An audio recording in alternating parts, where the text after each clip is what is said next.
కాలం ఎప్పుడూ నిచ్చెన కాదు. ఎక్కినవాడు అలా ఎక్కుతూనే ఉండడు, మళ్ళీ కింద పడతాడు. పడినవాడు మళ్ళీ పైకెక్కుతాడు.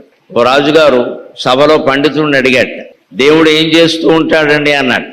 ఆ ప్రశ్న వేసే ముందు అడిగితే పాపం ఆ పండితుడు అన్నాడు, నన్ను అడుగుతున్నావు కదా దేవుడు ఏం చేస్తాడు, నేను సమాధానం చెబుతానంటే నేను గురువు, నువ్వు శిష్యుడు కదా, నువ్వు సింహాసనం మీద కూర్చుంటే అలాగా, నేను నేల మీద కూర్చుంటే అలాగా అన్నాడు. అయితే మీరే కూర్చోండి అన్నాడు. ఆయన సింహాసనం మీద కూర్చోబెట్టాడు.